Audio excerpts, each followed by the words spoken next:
దేవుడు ఏదైతే మనకిస్తున్నారో వాటిని అనుభవిస్తున్నప్పుడు ఒక కృతజ్ఞతా భావం మనకు ఉండవలసినటువంటి అవసరత ఉంది. మనుషులు స్వకీయ ఆశల చేత వారు శోధింపబడతారు అనేది చివరి దినాల లక్షణంగా దేవుడు చెప్పినటువంటి మాటను మనం జ్ఞాపకం చేసుకోవలసినటువంటి అవసరత ఉంది. దేవుడు ఇచ్చిన వాటిని కృతజ్ఞతతో అనుభవిస్తూ దేవునికి స్తోత్రం చెల్లిస్తూ ఉంటే మనకి ఇంకా అక్కరగా ఉన్నవి, మనకు కోరికగా ఉన్నవి అడగక మునిపే దేవుడు ఇస్తాడు. దేవుడు మన అక్కర్లన్నీ ఎరిగినవాడు. ఎప్పుడు కూడా దేవుని శోధించి గుంపులో మనం ఉండకూడదు. దేవుడు అనుగ్రహించిన వాటికి కృతజ్ఞత తెలియపరుస్తున్నప్పుడు మనం ఊహించని దీవెనలు కూడా దేవుడు మనకు దయచేస్తాడు.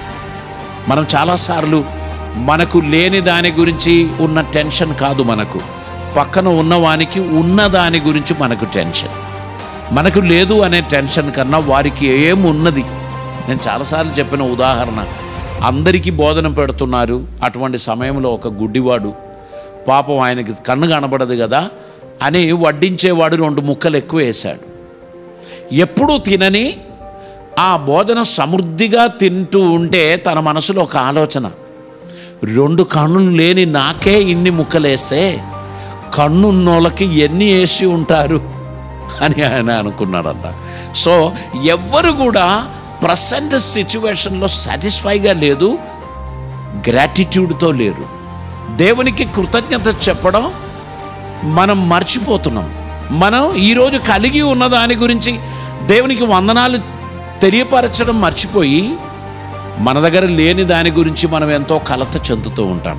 ప్రియులరా, ఒక సత్యం నేర్చుకుంటాం.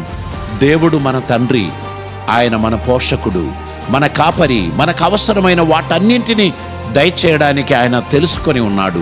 మీ విన్నపములను కృతజ్ఞతాపూర్వకంగా దేవునికి తెలియపరచండి అన్నారు. అంటే ఏ విధంగా మనం తెలియపరచవచ్చు? అవి ఉంటే బాగుండు అని మనం అనుకోవడం తప్పులేదు. ఇదేనా అని చెప్పి మనం అడగడం తప్పు.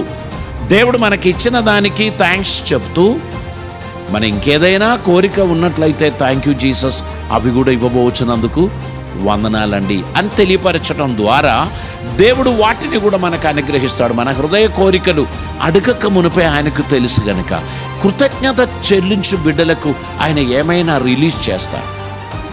కనుక దేవుని సంతోషపెట్టు వారి గుంపులో మనం ఉండడానికి మనం ప్రయత్నం చేయవలసినటువంటి అవసరత ఉంది.